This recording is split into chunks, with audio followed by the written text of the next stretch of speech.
নমস্কার বন্ধুরা, আমি মধুমিতা চলে এলাম তোমাদের সাথে একটু শেয়ার করতে ভিডিও। কারণ তোমরা জানো কালকের আমি ঘুরতে বেরিয়েছি একটু তারাপীঠে দর্শন করতে আর মানদের পুজো দিতে।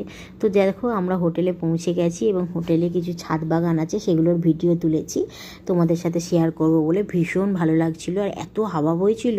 আর এই ভিডিওটা যখন আমি করছিলাম তখন মোস্ট প্রবাবলি 5টা বাজে।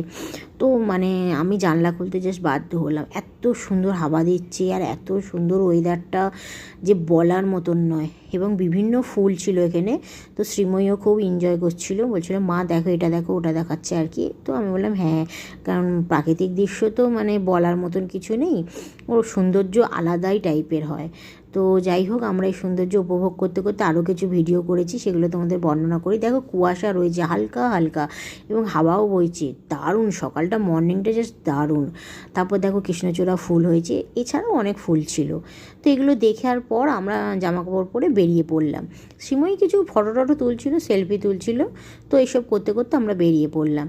তো শাড়ি পরে একটু বেরিয়েছিলাম যে মাকে দর্শন করে আমরা একটু পাশের গ্রামে যাব। তো সেই জন্য আমরা বেরিয়ে পড়লাম। পথে যেগুলো চোখে পড়লো সেগুলো একটু ভিডিও করতে থাকলাম আর কি। ভীষণ ফুল ভালো লাগে, পদ্ম জবা অসাধারণ। তারপর সেগুলো দেখতে দেখতে দেখলাম আমরা ছোটোবেলার সেই স্মৃতি, বাদর খেলা। তো সেগুলো তো আর কিছু পাল্টানো যাবে না, কিন্তু মানে জীবজন্তুগুলোর জন্য খুব কষ্ট লাগে, কারণ ছেকল পরিয়ে রেখেছে এবং বিভিন্ন খেলা দেখাতে বাধ্য করছে।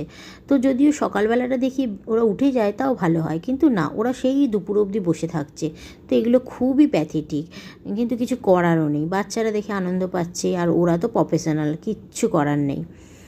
তো কী করবো, আর মনটা খারাপ ছিল, কিন্তু ওকে একটুখানি খাবার টাবার কিনে দিলাম। ও খেলো, বাঁদরটা খেলো। তো এটুকুই মনের শান্তি। তারপর দেখলাম আশ্চর্য একটা জিনিস, সেটা ওখানে তো পুকুর টুকুরে জল টল শুকিয়ে গেছে। ওখানে তবু তো একটু আছে, কলকাতাতে কিছুই নেই। তো যাই হোক, সেখানে কি যেগুলো জলজ প্রাণী আছে তারাও খুব কষ্ট পাচ্ছে, সেটাও তোমাদেরকে তুলে ধরেছি। দেখো এখানে যে জলজ প্রাণীরা কীরকম মন মরা হয়ে বসে আছে এবং তারা কিভাবে কষ্ট পাচ্ছে। তো জলটা পুরো শুকিয়ে গেছে একদম, এবং জলজ প্রাণীগুলো খুবই কষ্ট পাচ্ছে, তাদের কষ্টের শেষ নেই। কিন্তু প্রকৃতির কাছে আমরা কি করতে পারি? আমরা সাধারণ মানুষ, পুরোটাই হার মেনে যাব। তো প্রকৃতি যেভাবে রেখেছে সেভাবেই চলতে হচ্ছে।